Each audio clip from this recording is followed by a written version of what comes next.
This is just a little video to talk about stacking. I made this primarily for anyone who has heard the term and is getting into it, but is trying to figure out if they want to do coins or other types of precious metals, or maybe a mix of both. And I wanted to make a video that was kind of a thank you to the stackers in the YouTube community that have been making videos that I particularly enjoy. Now, I want to start off by just saying that I'm going to define stacking sort of how I have taken it. And to say that it differs from collecting, because with collecting, you're collecting things. What matters is that you have those things that are interesting you.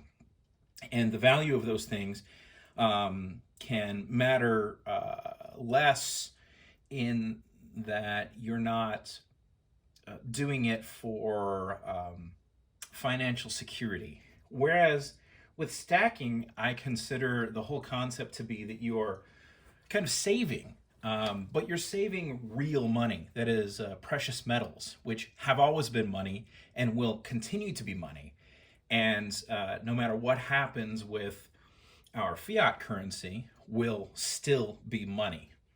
Now, when I'm talking about stacking silver, I'm personally mostly stacking what you see in front of you. Everything you see here is sterling or some form of solid silver. Some pieces aren't necessarily solid silver, but we can talk about that in other videos.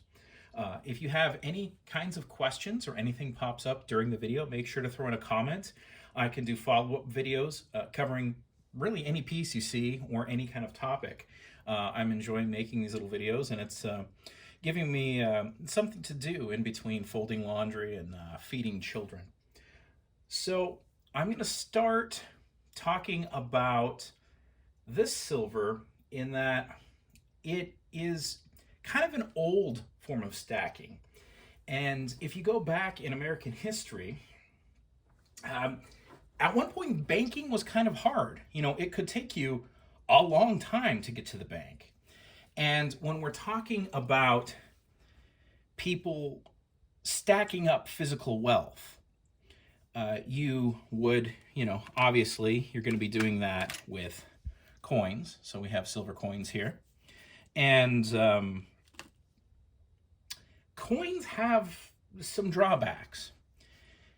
If you can't put them in a bank, because a bank is 2 days away by horse cart, you have to, hide them.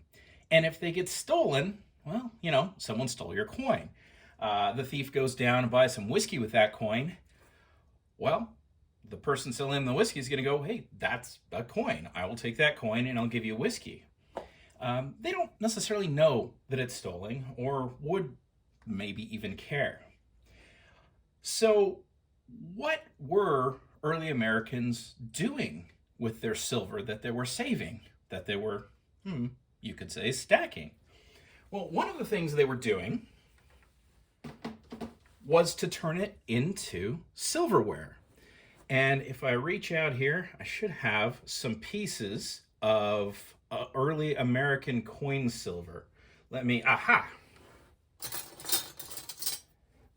Just reach out there. Here we go. This is early American coin silver. Oh, maybe that one isn't. We'll see. I'm not sure about that one. We'll put that one down there. This one, though. This is a good example of early American coin silver. And you can see here on the back, we have the maker's name. But really, that's it. There's really nothing else other than William McGrew on this piece, aside from do a little polishing there. You can see that we have a monogram on it. Now, one of the things that was happening for people that had some wealth, had some silver, but didn't want to keep it in coin form, was that they would melt it down and have it made into silverware, which you have a variety of benefits for doing. One is that you can use it. This is a spoon. And not only is it a spoon, it's a good spoon, because silver is antimicrobial. So it's actually really good to eat off of. If silverware is common as, say, iron, all of our silverware would probably be silver because it's a fantastic material for the purpose. But the difference between this and, say, a coin, although I don't have any early American coins, we'll pull out a piece of junk silver, is that these are the same silver content. These are both 90% silver. This being a, 1956 quarter. And this, well, an older version of this getting melted into this, there's still both wealth. There's still both stackable wealth. The only difference being you're going to use this on your dinner table, and say someone steals this, they can go down and buy some whiskey with it. But if they steal this and say, hey, I'll give you this spoon for some whiskey, whoever's selling them the whiskey is going to go, that's somebody's spoon. Is that your spoon? Or did you steal it? And that whiskey might not get sold to them. Hopefully won't get sold to them. So there's a little bit of security when you melt down your coins and turn it into silver. If someone steals all your silverware, well, there's some chance that you might be able to recover that. Whereas if someone steals your sack of coins, there's a lower chance of that. There's another thing about stacking old silverware or flatware and hollowware. The serving pieces are called hollowware. Is that there at one point was, we'll say, different attitudes towards women having money and towards women having wealth. And there was also like a thing called a dowry, which still goes on around the world. But in Western societies, a woman's wealth could be in home goods. And one of the primary home goods that a particularly wealthy or well-to-do woman might have would be her silverware. So one of the things that I have found very interesting about the historical aspect of this form of stacking or this form of saving is that there is an almost endless variety of pieces that you can find made out of sterling. Like, if I just start grabbing at random here, what do we got? We got corn stabbers, those things for holding your corn.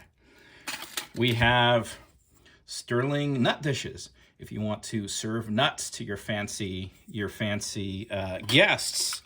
There we go. We've got little dishes for nuts. We have very explicit pieces of silverware for serving very specific things. If I were to reach out here and grab, that is a master butter knife, which stays with the butter pat. And you have another piece of silver for every single place setting suddenly, because now you have to grab, let me see if I can find them here, individual butter knives. And I know I have individual butter knives, but I can't reach them right now. Here, this could possibly be used as an individual butter knife. That is a child's knife, which you would include in the set for if you had a child over for your fancy dinner. Or if you needed to serve, whatever this serves. I'm not even sure what this was for. Probably for serving, I've got a lemon fork in here. It's not lemons. It could have been for any number of different things. I have one fork in here. Yeah, this fork, I think. Yeah, this one. This is a cold meat fork. Why is it a cold meat fork? Because this tine goes like that. How does it differ from a hot meat fork? Does it really? It doesn't differ from a hot meat fork, except that it gives a woman an opportunity to have another piece of sterling for her set. Once you have, say, 12 place settings, why would you need, 14 place settings or 18 place settings? At a certain point, you kind of max out on place settings, so you need to start basically inventing different pieces to add to the set. Thus, the cold meat fork, or the asparagus fork, or the salmon server. It never ends. You can find pieces that are for things you would never even want to eat necessarily for serving those pieces.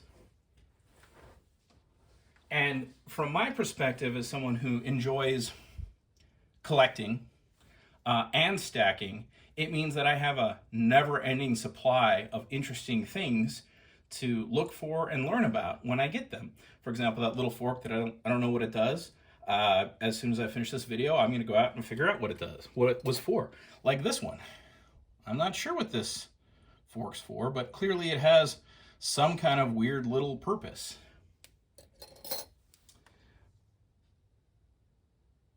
After that, I'm going to move on to a slightly different topic. Now that you know sort of why I enjoy the history of these things, I'm going to talk about why I don't stack coins. And this is definitely a topic for the other stackers. And I suspect everyone knows why. Like, if I pick up some of my coins here, or you know what, I'll just show you the dish of coins.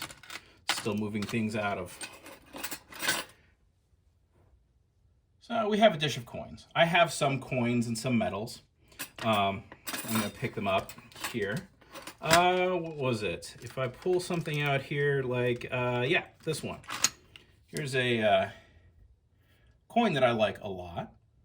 It's beautiful, and I would like to have more of these, frankly. But the only reason I have this one was because I found it in a belt buckle. And finding it in a belt buckle precluded it from being something that worries me, which is fakes. I have looked into coins a little bit, and I have been disturbed by how many fakes that I have found in just a short time. When I started watching these other stacking videos and thinking, hey, stacking's a great idea for a variety of purposes, I almost immediately was turned off by the fakery that I saw. And I just don't want to mess with it. I don't know any other way to put it. It just really turns me off. When we talk about faking silverware, there are certainly fakes, but no real modern fakes. Nobody's really trying to fake this because there's no real profit in it, not like they're faking coins. So the fakes you find are either old, which are generally easy to identify because they're worn and you can see where the silver plate's worn off, or they're identifiable because they're made to steer you away from the truth and get you excited about something you think might be real. That's a topic we can go into, and I'll probably make videos on it. There's this thing called pseudo hallmarks, where fake pieces or pieces of plated silverware and flatware were made to look like they were real. If you're only paying, less than spot for the stuff, it matters that you might get burned on something like that. But if you're paying less than spot or as I pay for many of these things, $1 or $2 for a spoon, it's much less of a painful learning experience than if you're buying a coin, because you rarely find even fake coins that are, $1 or $2. Now, I really enjoy treasure hunting, and I'm not sure how many other folks are like that, but I get a thrill when I pay $1 for something that turns out to be solid silver. Say I buy something that is, take for example, this bowl. This is a Paul Revere reproduction bowl, and you find these all over the place. In fact, if you see these, they're probably silver plate. This particular one, though, I flipped up and I looked at, I'm like, what? Sterling? No way. $3? No way. And that is, what is it? It's like $250 worth of silver if you melt it down. There's a lot of a thrill there. And then there's a little history. As you could probably see, there's the NRA logo. And as it turns out, this is an NRA trophy from back in the day when NRA shooting matches would result in actual sterling trophies. And that's what this particular piece turned out to be. So there's layers of fun that I have with this that I just can't get out of coins, because frankly, someone has a silver coin, they know it's a silver coin. there's no situation where I can go buy a silver coin for $1 because they just thought it was nothing. They just thought it was, you know, a silver plated bowl. But in this, I can really scratch that treasure hunting itch. I also have to admit, I don't really like the whole slabbing thing. I want to be able to touch my silver. Very tactile. I just am that way. I don't really know how else to put it. Now, I've touched on a number of reasons why I like this flatware, hollowware, and decorative silver object hunting so much. But I need to stress the point that I haven't paid much for what you see in front of you. I've certainly paid way less than spot price.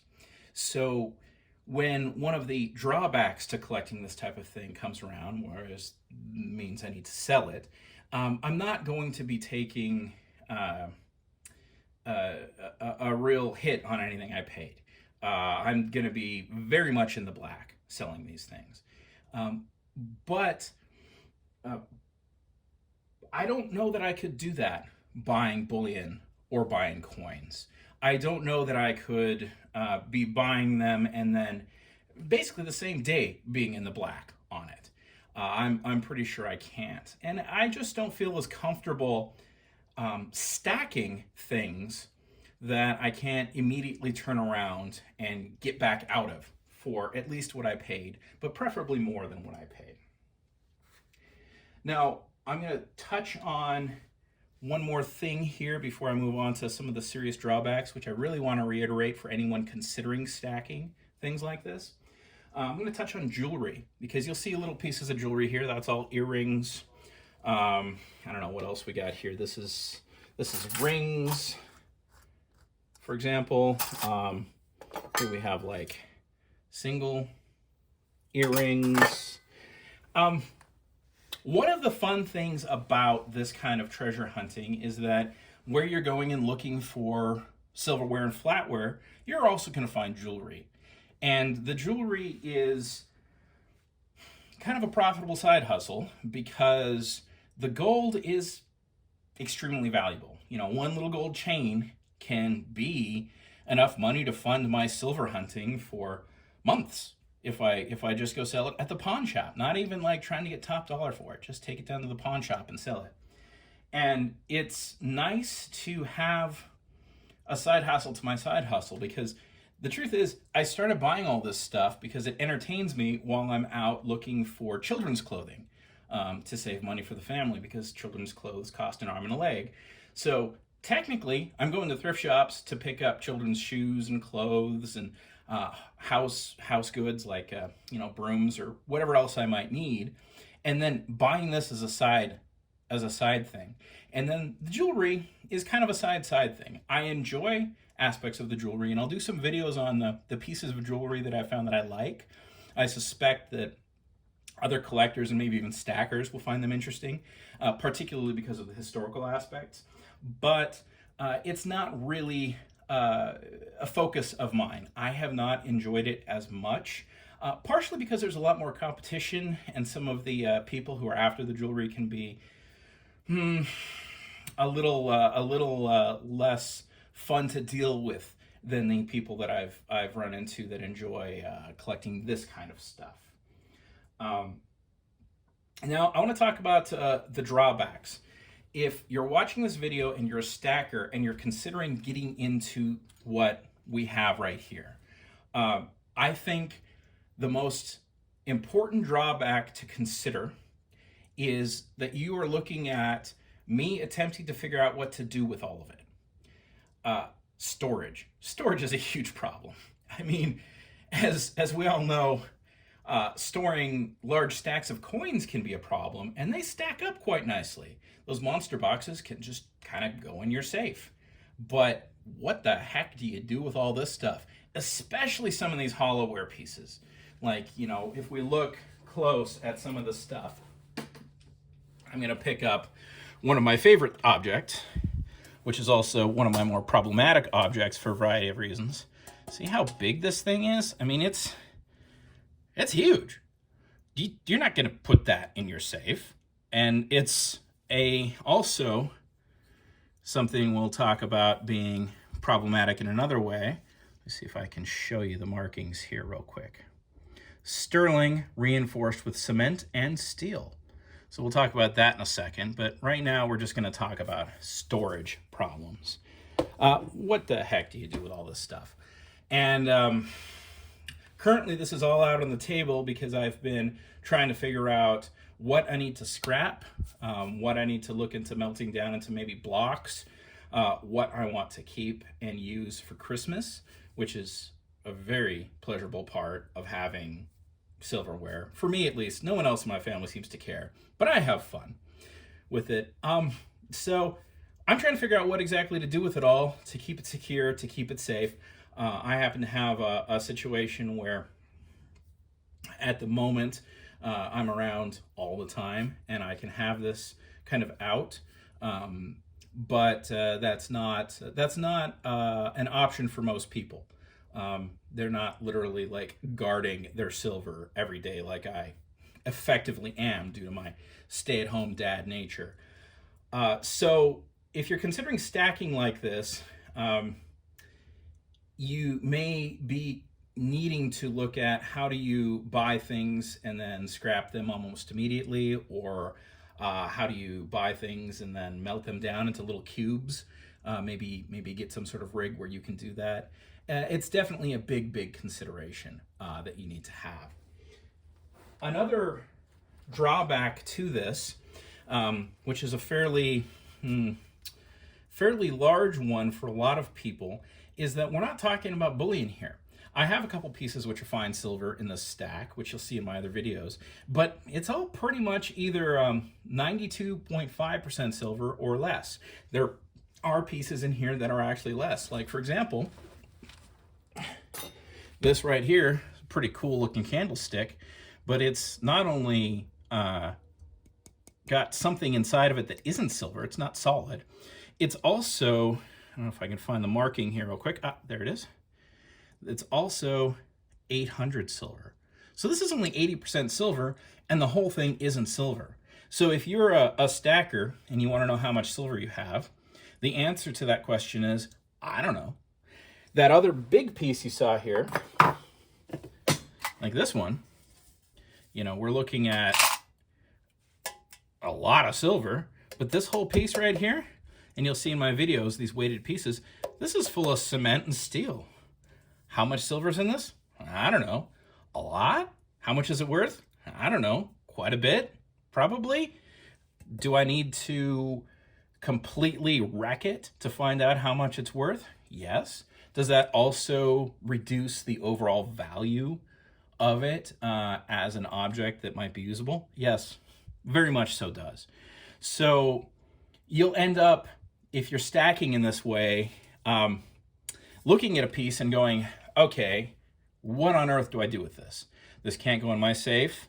I don't actually know how much it's worth in silver until I destroy it, but do I want to destroy it? I like it. Is it worth more if I sell it without destroying it? How hard is it to sell without destroying it?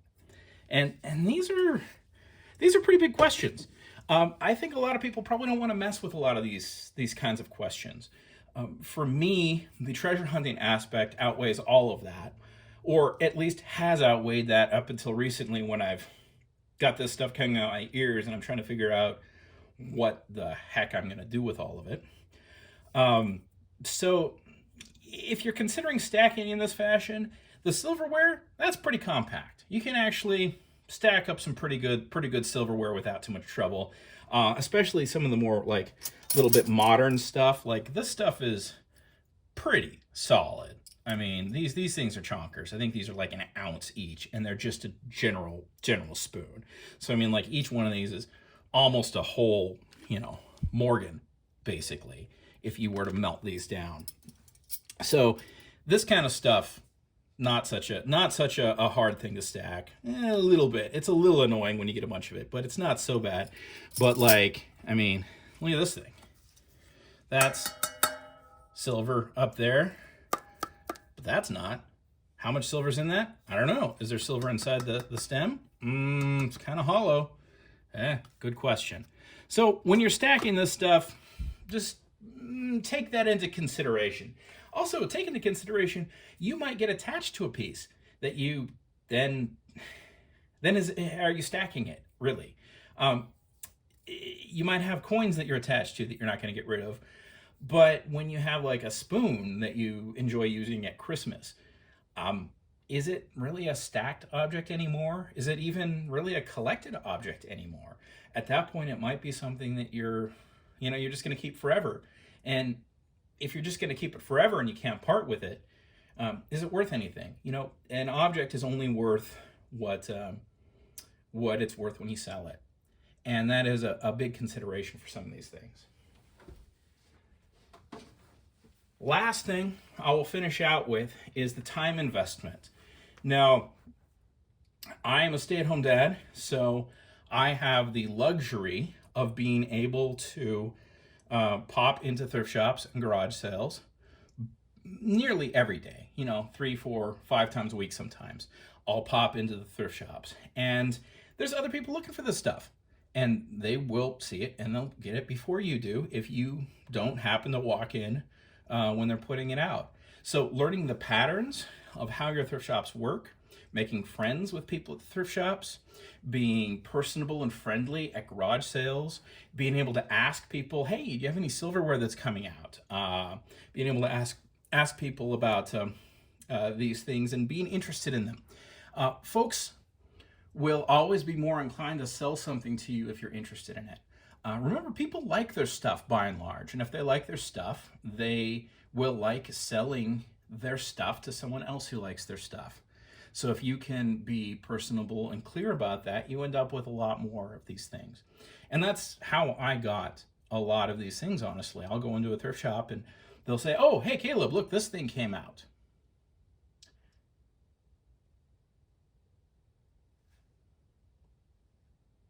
And when they bring that out for me, that's nice. That's nice of them, and it's nice for me, and it's something that you might need to consider if you actually plan on stacking in this way, that there's that time investment, there's that social investment, and these things are not necessarily to be taken lightly. I am often told that I'm extremely lucky. People are sometimes they don't consider the things that I find to be something that normal people can find. I would heartily disagree with that, in that I have now gone and looked for this stuff in 4 different states when we're on vacation or on trips. And what I have found is that this stuff is everywhere, and this stuff is in every state, and this stuff is in every town. Especially right now, as older generations are passing and younger generations don't know about this or don't care about this. And I don't think that anyone watching this video couldn't go out and find at least a little bit of this stuff to entertain themselves and see if they like it, see if they want to pursue it. So don't think that just because I have accrued this huge amount in this period of time that you'll be able to accrue the same amount. A lot of it has to do with how social I am and how much time I invest in it, but also to a certain degree my location. Where I live in Montana, Montanans are hoarders. We all tend to save things because you never know when you're going to need it, and it's much better to just put it in the garage than to wait until you need something to go try to buy it, because maybe there'll be a blizzard, maybe you won't be able to buy it. And because of that, I have been able to find pretty wondrous things that are in little nooks and crannies at garage sales and at these thrift shops. So I do want to leave you with those couple words of warning and just little nuggets to think about when you are embarking on this. But if you do decide that this is a way that you want to stack, I expect you will find a lot of pleasure in it. But understand too, there's a lot you'll want to learn. I'll try to post videos about what that means. There's a lot of markings that you need to learn, and there's a lot of things you need to be able to identify. You can certainly do it. I'm pretty sure anyone can do it, but it will take a little effort. This is not the same as going down to your local coin store and buying, 5 pieces of bullion a week. So it's not necessarily going to be for everyone. I hope that you've enjoyed this video, and if you are a stacker, I'd love to hear from you, hear if this is something that you've been doing or trying to do, and let me know what specific things you'd like me to talk about. I am very happy to share all the stuff that I've learned regarding finding this stuff and what this stuff is. I am not somebody who cares particularly much about competition. I find that if someone else is finding this stuff and they're enjoying it as much as I am, that I get as much pleasure from that as getting it myself in most cases. So I will share all of my secrets, whatever they might be. Just ask me. And I'm hoping you're having a great day.